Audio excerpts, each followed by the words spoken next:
Friend with third eye. I was a former call center agent dito sa Norte. Ang main branch ng company ay sa Baguio. 2018 noon nag-attend kami ng anniversary at Christmas party sa Baguio.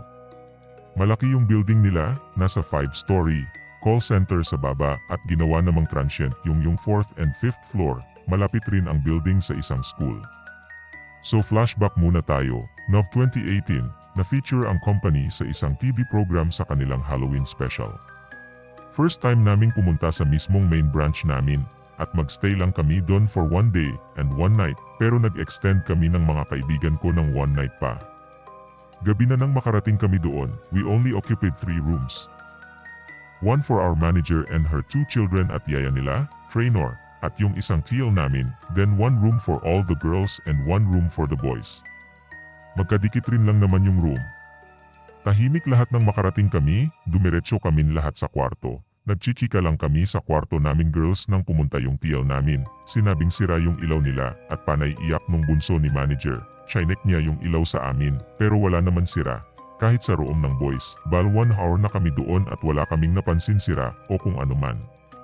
Pero yung manager ko, alam namin na lapitin siya.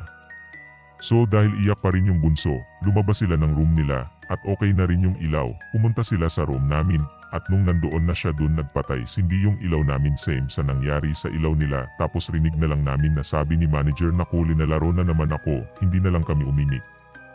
Then 7 PM na noong nagbanyo ako, bale dun common restroom, sa labas ng kwarto ang shower area at CR.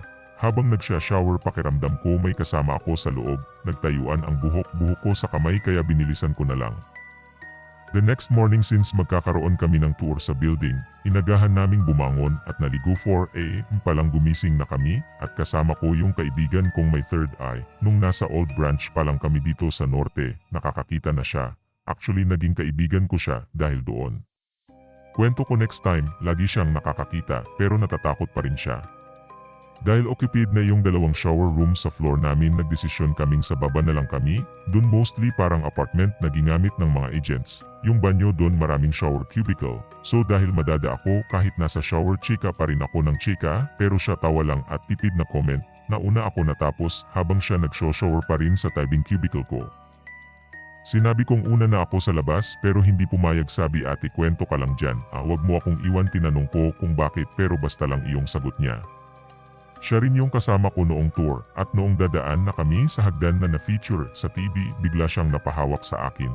Ako naman expect ko na meron siyang makikita doon, buti na lang at nung matapos ang tour pinabayaan na nila kaming umalis at pumasyal bago yun party kahapunan. Nung pauwi na kaming Norte, sa bus, sinabi niya lahat sa akin. Sa banyo, may babae daw dun, umiyak, kaya daw gusto niya akong dumada ng dumada para madistract siya. Ang nakakaputangina nakatayo daw malapit sa akin yung babae. At ito pa, sabi niya may batang lalaki na sumusunod-sunog sa manager namin.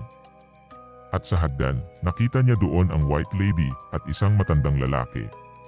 Mabuti na lang at nag-resign na ako at di na kami bumalik, wala na rin yung branch dito sa Norte. PS, ito yung pic na na-feature, sa TV kinuha ko tong picture doon, PS. The building was part of a former school, the name means remains residue.